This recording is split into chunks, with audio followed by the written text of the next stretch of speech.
Hello friends, Radhe Radhe. कैसे हैं आप सभी? आशा करती हूँ आप सभी अच्छे होंगे।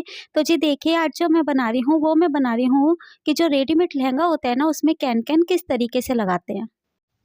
तो देखिए, जो रेडीमेड लहंगे होते हैं ना, उसमें कैन-कैन लगी हुई नहीं होती। तो यही मेरी जो एक कस्टमर है उनके साथ हुआ।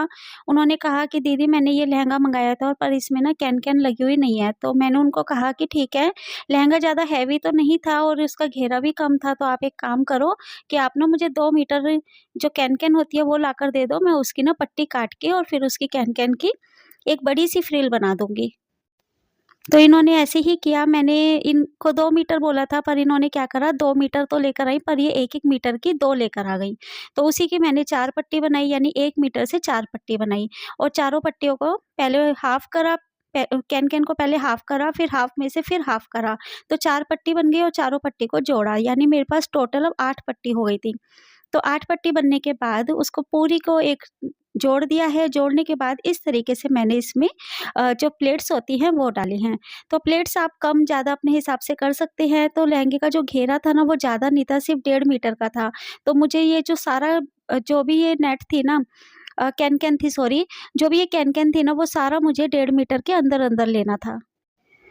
तो मैंने पहले तो प्लेट्स बनाई, पहले तो एक इसकी बड़ी-सी पट्टी बनाई, बड़ी पट्टी बनाने के बाद इसमें प्लेट्स डाली और प्लेट्स डालने के बाद मैंने इस तरीके से इसके ऊपर प्रेस करी। प्रेस से क्या है ना कि ये घूम नहीं रही थी और एकदम सेट हो गई थी। तो ये बहुत ज़रूरी होता है, अगर हम कैन-कैन लगा रहे हैं ना और अगर हमने इसमें नहीं प्रेस करी, तो देखिए ये जिस तरीके से ऊपर उठ रही है ना, ये इस तरीके से उठी रहेगी और आप कितनी भी कोशिश कर लो, जो एक इसकी लुक आती है ना कैन-कैन लगाने की, वो लुक बिल्कुल भी नहीं आएगी।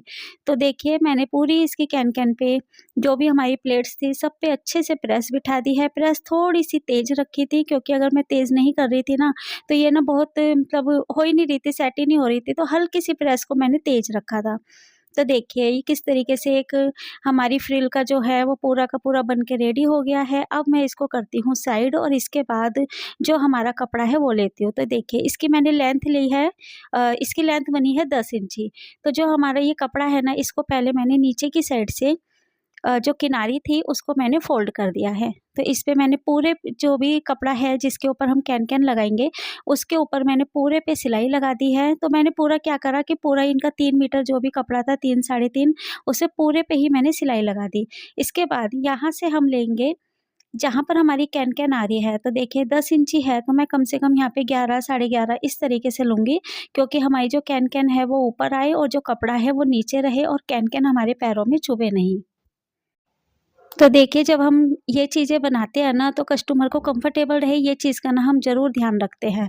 तो देखिए, अब जो है, जो सारा बचा हुआ कपड़ा है वो मैं रखूँगी अपने उल्टे हाथ पर और जो कैन की तरफ है, जो हमारा नीचे फ्रिल बनेगा, वो मैं रखूँगी सीधे हाथ पर। और इस तरीके से जहाँ पर भी हमारे निशान हैं, उस निशानों के ऊपर हम कैन-कैन की सिलाई लगाते हुए चलेंगे। तो निशान लगाने से एक चीज़ का ईज़ी हो जाता है कि हम सोचते हैं अंदाज़े से लगा लेंगे, लेकिन कई बार ऐसा होता है कि कैन बड़ी हो जाती है और कपड़ा छोटा रह जाता है। तो इसकी वजह से जब हमारे पैर हम चलते हैं ना, तो वो पैरों में हमारी कैन-कैन चुभती है। तो देखिए, ये हमारा हो गया है, इसको हम बीच में से कपड़े को कट कर देंगे। जितना हमारी कैन-कैन लगी है उतना ही कपड़ा हमें चाहिए। अब हम लहंगे की जो लंबाई है उससे नापेंगे। तो लहंगा हमारा जितना भी है उससे ये 1 डेढ़ इंची छोटा ही रखेंगे, कम से कम 2 इंची छोटा रखेंगे। जैसे हमारी लहंगे की लंबाई है 40 इंची, तो ये हम 38 पे काटेंगे, क्योंकि आधा इंची हमारा सिलाई में चला जाएगा और 2.5 इंची ये ऊपर रहेगा। और जब कैन-कैन दिखती है ना, तो फिर वो अच्छी नहीं लगती है, तो इसीलिए हमें इसको थोड़ा-सा ऊपर ही लेना पड़ेगा। तो जो हमारा कैन-कैन वाला कपड़ा है उसको मैंने कट कर दिया है। अब इसी से ही हम जो दूसरा वाला कपड़ा है ना वो बराबर नापेंगे। ये जो हमारा कमर आ रही है ना, कमर तक हमको बराबर नापना है और बराबर नापने के बाद इसको जो हमारी कैन-कैन वाली पट्टी जिस पे लगी है उस कपड़े से थोड़ा-सा इसे हम बड़ा काटेंगे। क्योंकि ये कपड़ा थोड़ा अंदर नीचे की साइड रहेगा और इसलिए हम इसको बड़ा काटेंगे। अब जो हमारे लहंगे की कमर है, वो हम नापेंगे और जो हमारे पास बचा जो हमारा कैन-कैन वाला कपड़ा है वो नापेंगे। तो उसी हिसाब से हम इसके अंदर प्लेट्स डालेंगे। तो देखिए, पहले हमने रखा है कैन-कैन वाला कपड़ा, ऊपर आई है कैन, अब इसके ऊपर हम रखेंगे प्लेन कपड़ा। तो इसका सीधे उल्टे का आप ध्यान रखिएगा, जहाँ पर हमने सिलाई लगाई है नीचे की साइड, उस चीज़ का ध्यान रखते हुए अब हम इसमें हल्की-हल्की प्लेट्स डालेंगे, क्योंकि जो ये कपड़ा है ना, ये उस हिसाब से ही जो हमारा लहंगे का कपड़ा है उसके घेरे के हिसाब से ही मैंने ये वाला घेरा बनाया है।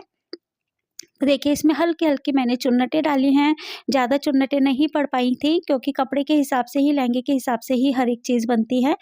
तो देखिए ये हमारा बिल्कुल परफेक्ट बना है, जितना इंची हमारा वो लहंगा था उतना ही हमारा ये बना है। तो अब हम इसको लहंगे के साथ जोड़ेंगे। तो अब हम लेंगे लहंगा, तो देखिए लहंगे, पहले लहंगा रखेंगे और लहंगे के साथ ही जो हमारा जिसमें हमने कैन-कैन लगाई है वो वाला हम कपड़ा रखेंगे। पहले वो रखा, ऊपर से लहंगा रखा है और फिर हमने उसको ऊपर से सिल दिया है। सिलने के बाद अब हम जो हमारी साइडों की फिटिंग है वो हम देंगे, लेकिन उससे पहले हम कमर की जो पट्टी है वो लगा देंगे।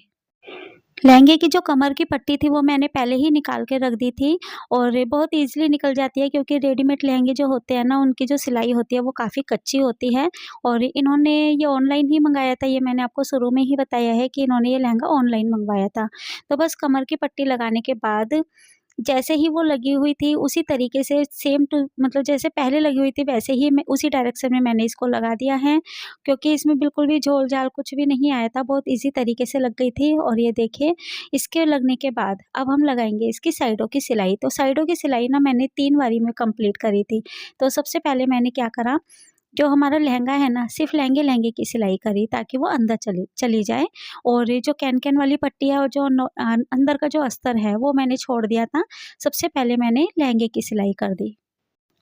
तो देखिए लहंगे की सिलाई करने के बाद फिर मैं जो दूसरा अस्तर है ना, जो कैन-कैन वाला है, फिर मैं करूँगी उसकी सिलाई। क्योंकि एक सिलाई हमारी अंदर हो गई है, जॉइंट नहीं हुआ है, तो जो लहंगे का घेरा है ना वो आराम से ईज़िली घूम जाएगा और काफ़ी अच्छा लगता है जब हम चलते हैं ना, तो वो काफ़ी अच्छा लगता है। उसके बाद जो कैन-कैन वाली पट्टी थी, फिर मैंने वो सिलाई लगाई, क्योंकि कैन-कैन वाली पट्टी की सिलाई इसलिए अंदर से लगाई है कि जब हम चलेंगे तो वो साइडों में हमारे कैन-कैन चुभे नहीं। फिर उसके बाद जो अंदर अस्तर था ना, उसकी सिलाई मैंने करी लास्ट में।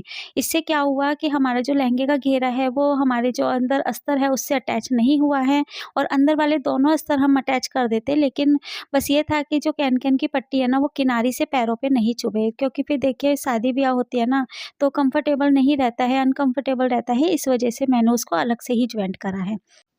तो देखिए जो लहंगा है ये बन के रेडी हो गया है, और बनने के बाद आप इसकी लुक देख ही रहे हैं कि किस तरीके से ये बना है। और जो ये कपड़ा है ना, इसको फिर मैंने अच्छे से सेट कर दिया था, क्योंकि लाइनिंग का जो कपड़ा था ना वो ऊपर को जा रहा था, तो उसको मैंने अच्छे से सेट कर दिया है। अब मैं लगा दूँगी इसको हैंगर में। तो आपको ये कैसा लगा, ये तरीका कैसा लगा बनाने का और इसमें कैन-कैन लगाने का, आप मुझे कमेंट करके ज़रूर बताइएगा। अगर वीडियो पसंद आती है तो लाइक शेयर सब्सक्राइब ज़रूर करिएगा। हम मिलेंगे आपको ऐसे ही नेक्स्ट व्लॉग में।